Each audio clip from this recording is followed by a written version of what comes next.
Olá, paz e graça da parte de nosso Senhor Jesus Cristo, tudo bem com vocês? Tudo tranquilo, tudo em paz? Para quem não me conhece, meu nome é Luciano Cavalcante, eu sou responsável por esse canal, Operação Galileu, ok? É um canal a serviço do reino de nosso Senhor Jesus Cristo e visa tão somente preparar as pessoas para o retorno para casa, ok? Nós já estamos bem perto do retorno de nosso Senhor, o dono da casa, ok? E mais especificamente o dono do universo, o rei do universo, está voltando, deve chegar em breve. Durante muitos anos, esse jargão foi utilizado, né? Jesus está voltando, e foi inclusive muito, e tem, não só foi como tem sido motivo de muita piada, né? Piada, zombaria, mas enfim, normalmente, lidando com o ser humano há tantos anos, já é fato de que quando as coisas começarem a acontecer, ou quando as coisas começam a dar errado na vida do ser humano, a primeira pessoa que ele procura é Deus, né? Interessante. Porém, é exatamente aí que existe a colocação de Deus na palavra, quando ele diz assim: e vereis de novo a diferença entre o que serve e o que não serve. Entende? Prestem atenção, quando Deus diz que tem quem serve e tem quem não serve, é porque você certamente pode ser dispensado. Entende? Durante muitos anos, durante século após século, a humanidade foi acostumada com um evangelho extremamente fraco. Do ponto de vista do reino espiritual, o evangelho apresentado à humanidade até os dias atuais tem sido um evangelho extremamente fraco. Por quê? Porque prega paz e amor, quando na realidade nós vivemos num mundo extremamente conturbado, cheio de problemas e altamente nocivo aos propósitos de Deus. Entendam o seguinte: durante um certo período, faz pouco tempo, durante um período da minha vida, eu fiz um propósito e perguntei a Deus: Deus, o que o Senhor precisa do ser humano? O que o Senhor deseja do ser humano nesse momento?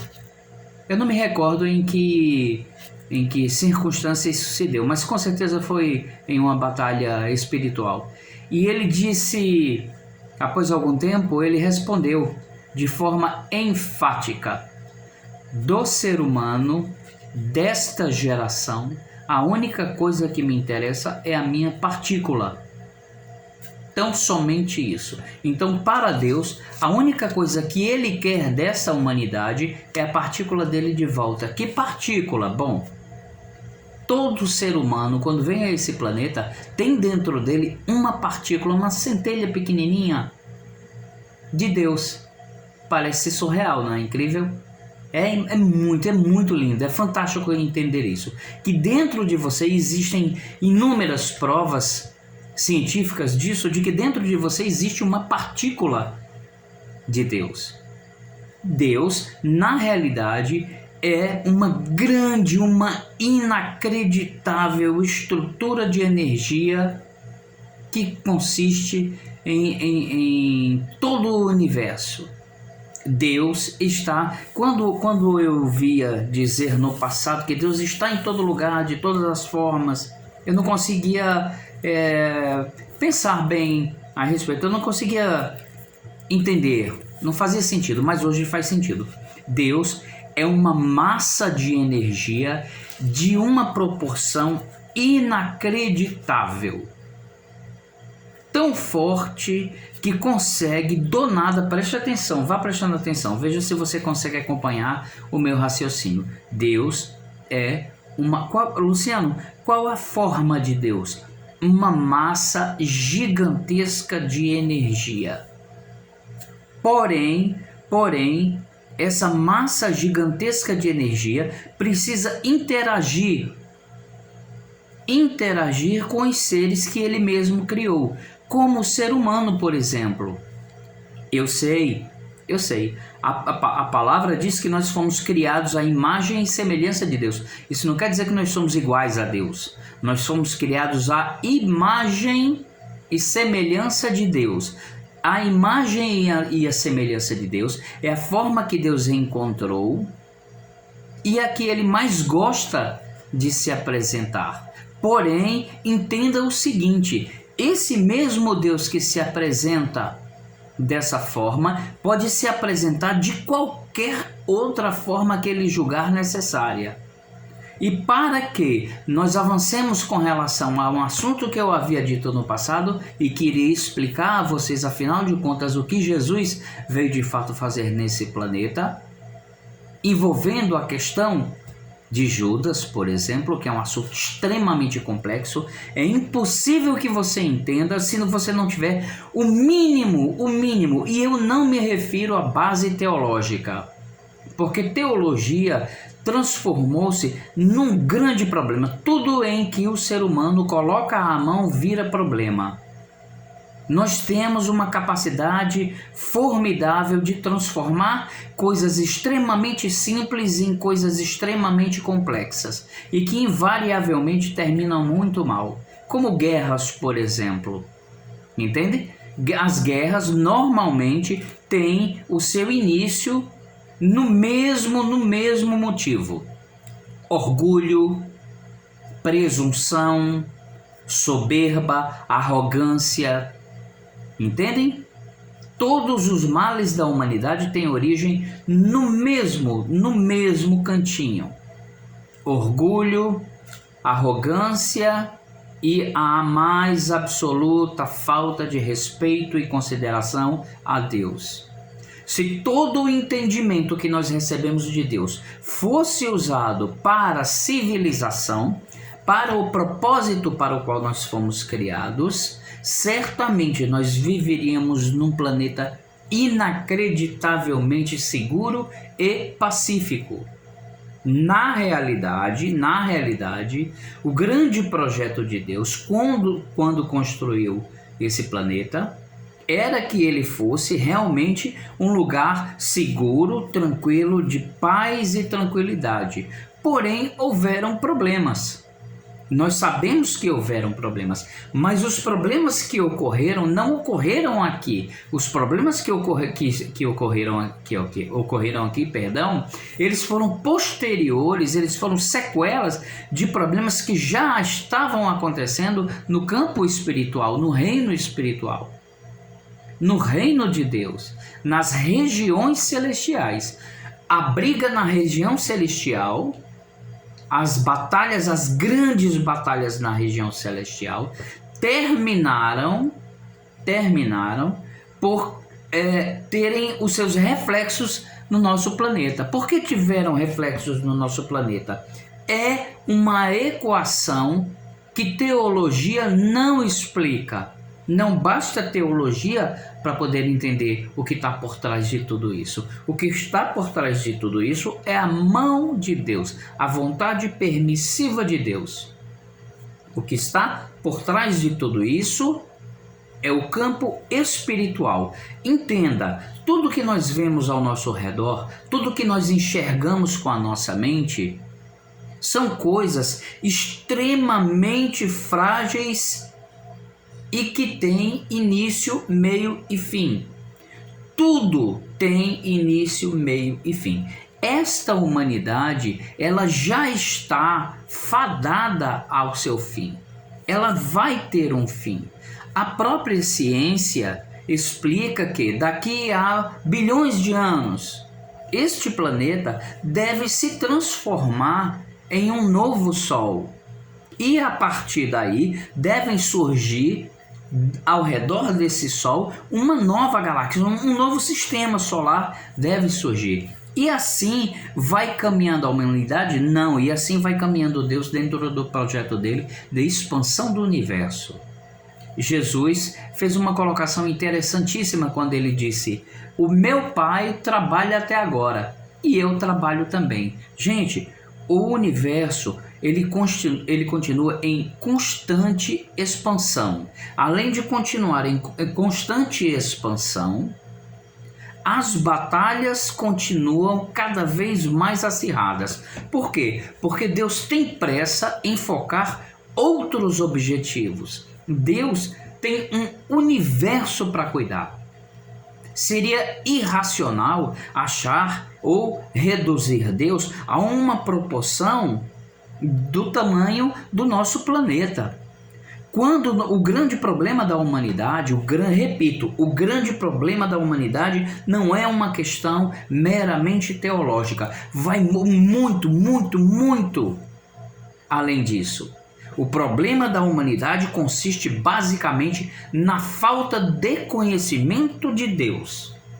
Não conhecem a Deus, não têm o menor respeito por Deus, porque se eu não conheço a Deus, se eu não tenho entendimento de Deus, então automaticamente eu passo a considerar Deus como uma criatura qualquer, como um ser qualquer. E não é assim que as coisas funcionam. Nós estamos falando, é necessário, eu sempre, em todos os momentos em que eu tive à minha frente uma turma para orientar, quando eu tinha os meus alunos, eu sempre tentava, a primeira coisa que eu fazia era esticar o conhecimento deles a respeito de Deus. Você pode, todo final de semana, você pode viver socado dentro de uma igreja. De nada vai adiantar se você não tiver conhecimento de Deus. De nada. A sua religião, seja ela qual for, não serve para absolutamente nada se você não tiver um relacionamento firme com Deus. E para ter um relacionamento firme com Deus, existem regras. O universo funciona baseado em regras. Prestem atenção. Uma quantidade formidável de galáxias estão bem aqui em cima da nossa cabeça.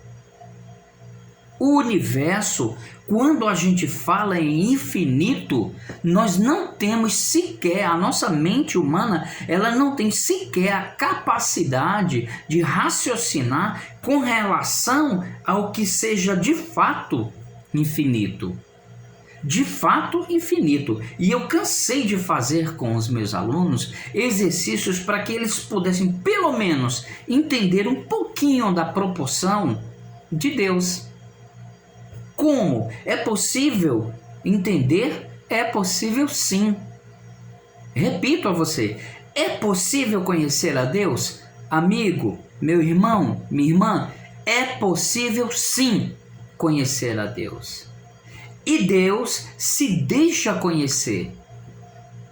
Ele se deixa conhecer de uma forma tão inacreditável que nesse exato momento ele está dentro de você, abrindo o seu entendimento para que você possa entender o que eu estou falando. Nós estamos falando de um ser que no vácuo absoluto, vácuo é a ausência de tudo. Você pega uma parte do universo e no vácuo absoluto você cria um planeta. Você consegue ter uma ideia? Você consegue raciocinar a respeito disso? Você tem uma ideia da proporção do nosso planeta com relação aos demais sistemas que estão por perto? Você consegue imaginar? Você vai à praia? Você já pegou um grãozinho de areia da praia na sua mão assim, colocou no dedo? É o nosso planeta em relação a todo o universo. Existem, meus irmãos, sistemas absolutamente mais complexos e avançados do que o nosso. Nós vivemos ainda na época das cavernas, dos primatas. Vocês entendem? Nós não conseguimos evoluir. Infelizmente, esta humanidade parou no tempo. Para uma parte do rebanho, o mundo começou quando Deus veio aqui e criou o Jardim do Éden. Isso é uma falha grave. Isso é do ponto de vista teológico, eu vou colocar aqui de uma forma que você possa entender, do ponto de vista religioso, isso é um absurdo inacreditável. Por quê? Porque veja, eu vou tentar ver se eu consigo agora conectar você de alguma forma com a realidade. Eu vou tentar tirar você agora de dentro dessa matrix infernal em que você está grudado, entende? E creia, não é uma questão de querer, não é porque você quis ou porque não quis, entendem? É porque existem forças que você desconhece que manipulam a humanidade, você entende? Mais à frente, nós vamos nos aprofundar ainda mais nessa questão para que você possa entender o que está acontecendo de fato. Tudo que nós vivemos no nosso cotidiano com relação à política, com relação ao planeta, com relação às necessidades humanas, às carências humanas, as perspectivas humanas, elas estão dentro de um contexto muito, muito, muito maior do que você possa imaginar. Perdão, então, o grande desafio e a grande missão da Operação O Galileu é arrancar você da Matrix e fazer você pensar fora da caixa. Só consegue se fazer isso, eu só consigo fazer você raciocinar fora da caixa se primeiro eu conseguir reconectar você a Deus. Hoje eu posso afirmar categoricamente que você está completamente desconectado do reino espiritual. Eu sei, não é fácil ouvir isso. Eu sei, não é nem um pouquinho agradável ouvir isso. Eu sei, é completamente desconfortável ouvir isso. Mas creia, aí vem o primeiro reflexo do que nós estamos falando: o orgulho e a vaidade. Orgulho e vaidade são as piores armas do universo. Se você acha que uma hecatombe nuclear é o maior problema que nós temos, não é. O maior problema que nós temos é o orgulho. É a falta de coragem, de determinação em sair de dentro dessa jaula de desconhecimento, em que você se mantém alimentado dentro de evangelhos completamente vazios. As igrejas, elas continuam agindo da mesma forma, completamente dispersas, completamente fora da realidade. Por quê? Porque o evangelho, a palavra, ela é uma obrigação. Quando nós dizemos assim, eu sou cristão, ou quando eu digo assim, eu sou cristão, um cristão que não conhece as Escrituras, um cristão que nunca leu uma Bíblia na sua vida, não tem sequer o direito de botar os pés dentro de uma igreja. Por quê? Porque ele sai de lá tão vazio quanto ele entrou. E eu digo a vocês, com a experiência de quem já esteve dentro de várias, de quem conhece muito bem os dois lados da moeda, os dois campos, tanto o campo material quanto o campo espiritual. E vocês não têm ideia do abismo que existe de entendimento entre as duas partes. Escolhe-se uma parte do evangelho, normalmente ligada à teologia daquela instituição, daquela denominação, e fundamenta-se a pregação em cima daquilo que eles acham que é conveniente. e não saem dali. A humanidade não caminha, fica presa dentro do mesmo ciclo. Veja, vou dar um exemplo claro a vocês. A palavra é dividida. Quando a gente fala a palavra, para vocês entenderem, quem não está acostumado, eu estou me referindo às Escrituras Sagradas. As Escrituras Sagradas, eu levei quase 2 anos para poder ler. E só consegui, e só o fiz depois de travar uma batalha espiritual descomunal que quase custou a minha vida. Aí eu entendi que eu estava sendo atacado no campo espiritual. E se eu estava sendo atacado no campo espiritual, era porque havia algum motivo para isso. E o motivo não eram necessariamente os meus atos. Os meus atos contribuíam, sim, de certa forma, abrindo as lacunas por onde o inimigo atacava. Porém, o problema era muito mais sério. É justamente o que você está vendo agora. Eu, um ser humano falho e pecador, representando o reino mais poderoso de todo o universo. Falho, pecador, podre, cheio de defeitos. Se pegar os meus defeitos e todos os defeitos que existem no planeta, de toda a civilização, e colocar na balança, com certeza, eu devo sair voando.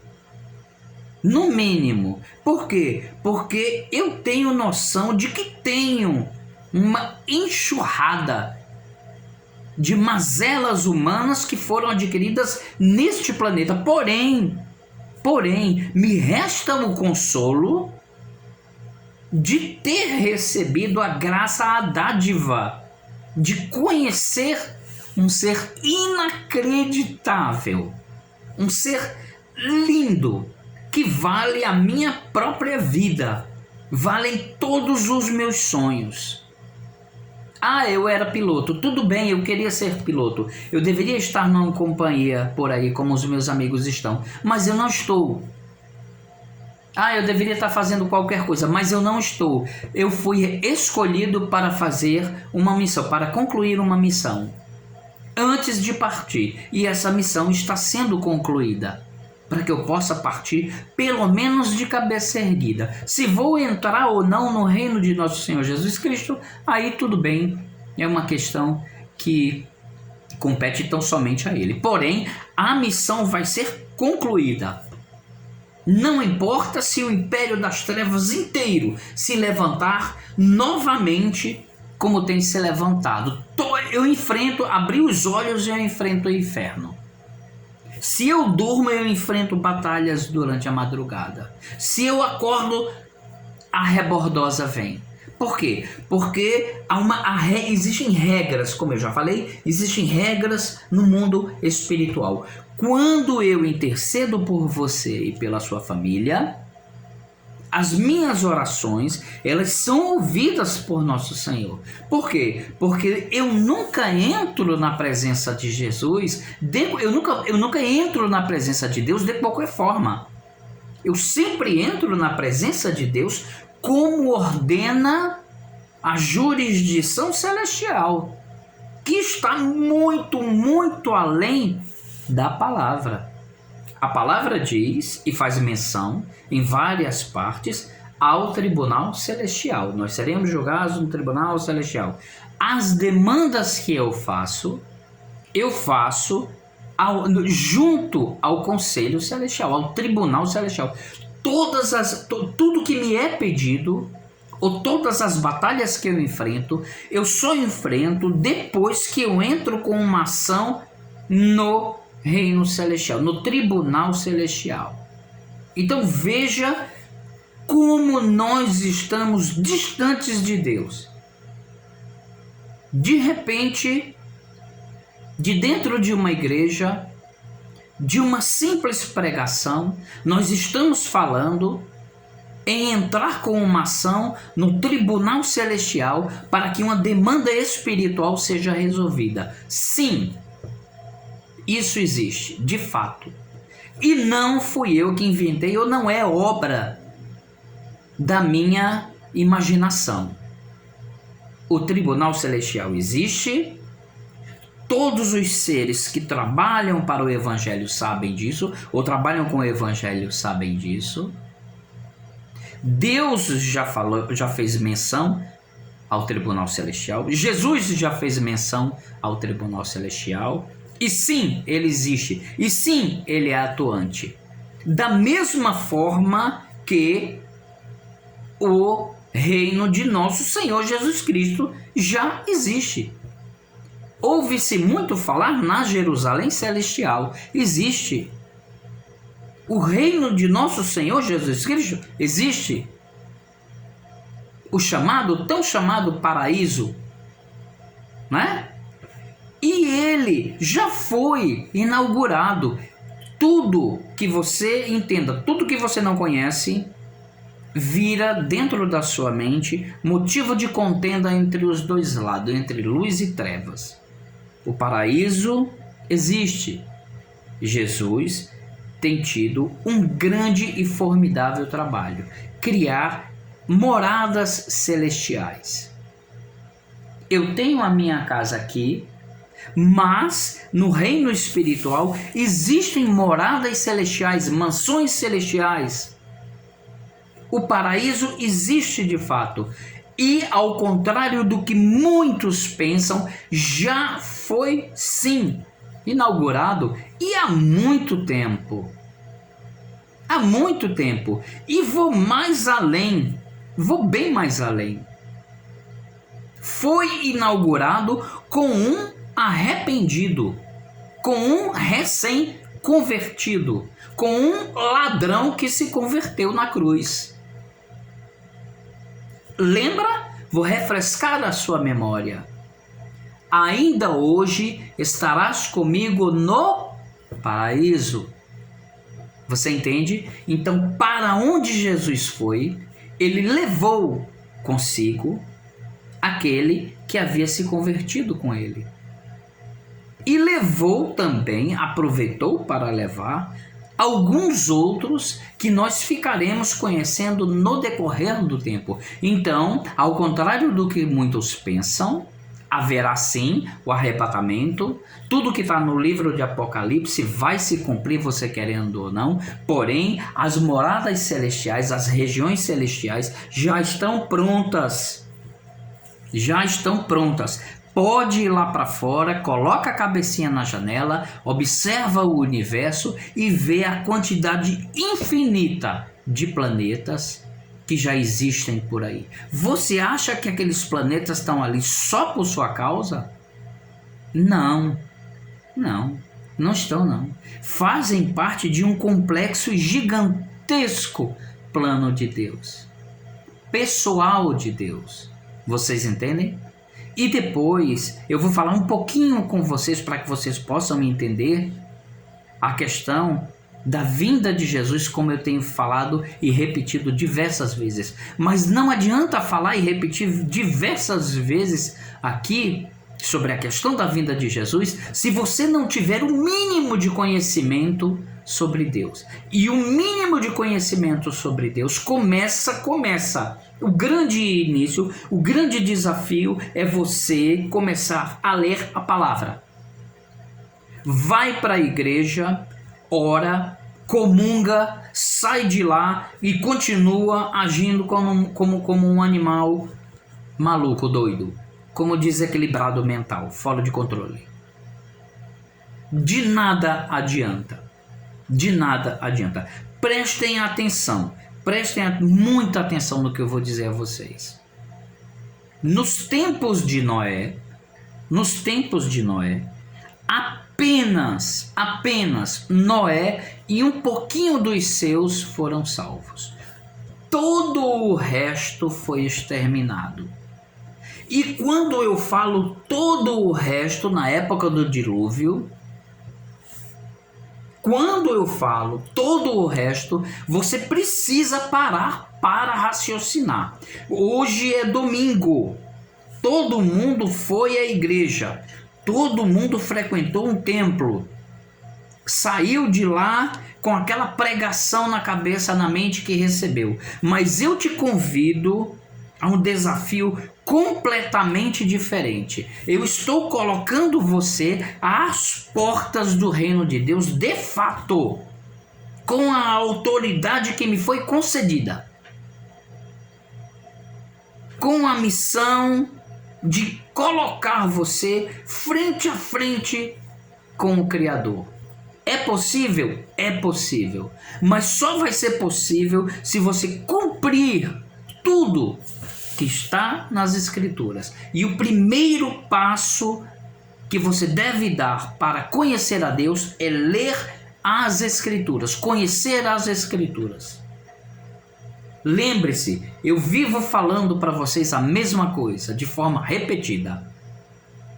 Constantemente eu digo a mesma coisa. Se você não conhece, você é refém de quem conhece. Então, você cristão, tem a obrigação de conhecer a Bíblia. Leia a Bíblia. Eu passava pelos cantos e via as pessoas nas praças, nos lugares, com camisas pintadas, escritas, leiam a Bíblia, escritas atrás de carro. E para variar, motivo de zombaria. Não é verdade? Como o grande jargão, Jesus está voltando, Jesus está voltando. Pois olha, eu queria te dizer nessa noite, para você que está assistindo esse vídeo, que de fato é verdade, Jesus está voltando. A grande questão consiste em você abrir o seu raciocínio para entender o mecanismo em que a humanidade está envolvida. Aí você vai entender o porquê de tanta confusão, o porquê de tanta guerra, o porquê de tantas desavenças, o porquê de um país tão incrível como o nosso está no esgoto absoluto. É incrível, mas um país que se diz católico, um país que se diz evangélico, está no esgoto absoluto. Não tem entendimento nenhum de Deus. Não conhece a Deus. Não teme a Deus. Não tem o menor respeito por Deus. Sai das igrejas, corre para a pizzaria, corre para bar, corre para lá, corre para cá. Olha, eu estive com vocês. Eu estive com vocês. Eu servi muitos de vocês quando vocês saíam dos templos. Servi vocês. Servi vocês. Nos restaurantes, servi vocês nos restaurantes. Eu via vocês saírem dos templos bonitos, organizados, cheirosos, socados em ternos,